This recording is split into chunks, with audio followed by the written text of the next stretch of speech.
नमस्कार दोस्तों, स्वागत है आप सभी का राज पाठशाला में। सबसे पहले आप किस जिले से देख रहे हैं हमें कमेंट करके अवश्य बताइएगा।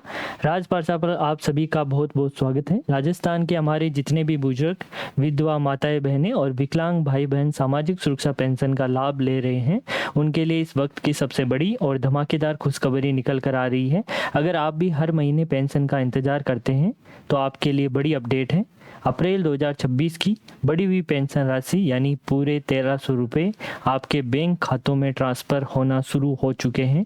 जी हाँ, मुख्यमंत्री भजनलाल शर्मा सरकार द्वारा बढ़ाई गई ये राशि डीबीटी के माध्यम से लाभार्थियों के खातों में भेजी जा रही है। आज अपन पूरी इस पर विस्तृत चर्चा करेंगे। तो सबसे पहले आपको बता दूं, देखिए अप्रैल 2026 तक अभी बढ़ी हुई पेंशन का जो सच है आपको बता दिया जाएगा। देखिए आप सभी को पता है कि आपकी पेंशन राशि बढ़कर 1450 रुपये हो चुके हैं, लेकिन सबके मन में यही सवाल रहता है कि फिर हमारे खातों में अभी 1300 रुपये क्यों आ रहे हैं। जी हाँ, सरकार द्वारा देखिए 2 बार पेंशन राशि बढ़ाई गई थी, उसके बाद में उन्होंने 150 रुपये और बढ़ा दिए, लेकिन अभी तक इस 150 रुपये की वित्तीय सैंक्शन स्टार्ट नहीं हुई है, जिसके कारण अभी सारे बिल 1300 रुपये की बने हैं। तो जितने बिल बनते हैं उतनी ही पेंशन राशि आपके खातों में स्थानांतरित की जाती है। तो अभी तक केवल 1300 रुपये की ही बिल बने हैं। तो आपको बता दूं, जब भी देखिए आपके बिल वित्तीय स्वीकृति मिलेगी तो उसके बाद में 150 रुपये अतिरिक्त एरियर के रूप में आपके खातों में भेजना स्टार्ट कर दिया जाएगा। अभी आपको बता दें, अप्रैल 2026 तक की पेंशन राशि आपके खातों में आ चुकी है। जी हाँ, बहुत सारे जिलों में आ चुकी है, कुछ जिलों में भी बाकी है जहां 1-2 दिन में आ जाएगी। तो अभी आपको 1300 रुपये का जो मैसेज मिल रहा है वह अप्रैल माह की पेंशन राशि है। मई माह की अभी पेंशन राशि आपके जारी नहीं हुई है, उसकी बकाया चल रही है और अभी जून महीना चल रहा है। तो बिल्कुल आपके लिए जो भी वृद्धजन, सीमांत किसान है, एकल नारी, विशेष योग्यजन है, देखिए जो भी लाभार्थी है, आपको आपकी पेंशन राशि का जो भी तमाम न्यूज व्हाट्सएप पर चाहिए तो लिंक में और कमेंट में हमारे व्हाट्सएप ग्रुप का लिंक दे रखा है। आप इस व्हाट्सएप ग्रुप में जुड़ जाइएगा, जहां आपको लेटेस्ट जानकारी तुरंत प्रभाव से मिल जाएगी। तो आप वहां जुड़ सकते हैं। देखिए कौन कौन इसके लाभार्थी है, तो आप सबको पता है कि एक तो वृद्धावस्था पेंशन होती है, एक सीमांत किसान पेंशन योजना है, एकल नारी पेंशन योजना जिसे अपन विधवा पेंशन योजना भी कहते हैं, विशेष योग्यजन, बिल्कुल मेरे सारे सम्मानीय विशेष योग्यजन दिव्यांग भाई बहन है तो उनको भी पेंशन राशि मिल रही है। और देखिए बहुत सारे ऐसे लोग हैं जिनके परिवार की आजीविका केवल इस पेंशन पर टिकी है, फिर भी सरकार पता नहीं क्यों 2-2 महीने की पेंशन राशि रोक कर बैठी रहती है। अभी देखिए आप सभी को पता है कि मिड जून चल रहा है, यानी कि जून के भी कम ही दिन बचे हैं, लेकिन अभी भी अप्रैल माह की पेंशन राशि आ रही है। तो बड़ी सोचने वाली बात है। सरकार को चाहिए तो मई माह की भी जारी करती पेंशन राशि। और देखिए जो भी लाभार्थी है उन लाभार्थियों को सरकार ने गारंटी दी थी कि हम 1300 रुपये न्यूनतम उनको पेंशन राशि जारी करेंगे, लेकिन एक निश्चित तारीख भी बतानी चाहिए कि प्रत्येक माह की 10 तारीख तक उनके खातों में पेंशन राशि आए।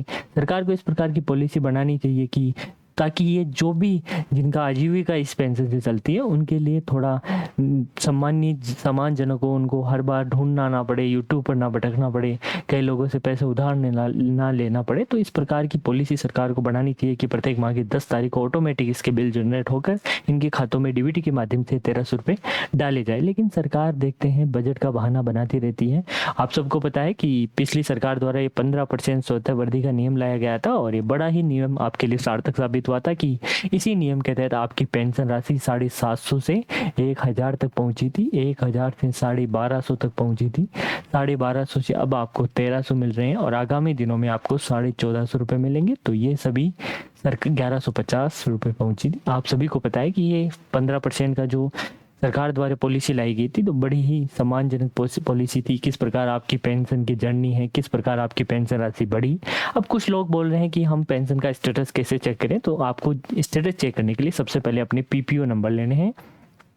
पीपीओ नंबर से राज एसएसपी पोर्टल पर जाकर आप अपने पीपीओ नंबर डालकर आपकी पूरी भुगतान की जानकारी ले सकते हैं। इसके अलावा अगर आपको खुद को नहीं निकालना आता तो आप कमेंट बॉक्स में अपने पीपीओ नंबर लिख सकते हैं, मैं आपको आपकी जानकारी दे दूंगा। या फिर आप आधार कार्ड से भी अपनी जानकारी देख सकते हैं, जन आधार कार्ड से भी अपनी जानकारी देख सकते हैं। तो यह आप अपना स्टेटस चेक कर सकते हैं। आप सभी को पता है कि अभी जो पेंशन है, जो एकल नारी पेंशन है, जिसमें एकल नारी में 75 वर्ष से ज़्यादा उम्र वाली महिलाएं उनको 1500 रुपये मिल रहा है, बाकी सभी की पेंशन राशि समान है 1300 1300 1300। कुछ दिनों में ही आपको ये 1450 देखने को मिलेगी, क्योंकि सरकार द्वारा इसकी वित्तीय सैंक्शन और सारी चीज़ें कर चुकी है। देखिए डीबीटी के माध्यम से डायरेक्ट ट्रांसफर और बेनिफिट पीएम मैसेज आपके सामने है, जहाँ 1300 रुपये रिसीव हुए हैं। तो इस प्रकार आपके खाते में 1300 रुपये डीबीटी के माध्यम से जारी कर दिए जाएंगे। आप बिल्कुल ही घबराने की जरूरत नहीं है। जहाँ नहीं आए 1-2 दिन में आ जाएंगे। देखिए बहुत सारे जिलों में आ चुके हैं, जैसे नागौर में आ चुका है, बाड़मेर में आ चुका है, डीडवाना कुचामन में आ चुका है। उसमें भी अलग अलग कैटेगरी होती है, जैसे विधवा एकल नारी महिलाएं उनके जारी हो चुके हैं। विधवा एकल नारी है उनके अलग से जारी होते हैं। जो जो स्कीम है उसके हिसाब से अलग अलग जारी होते हैं। तो बहुत जल्दी आपको ये देखने को मिल जाएंगे।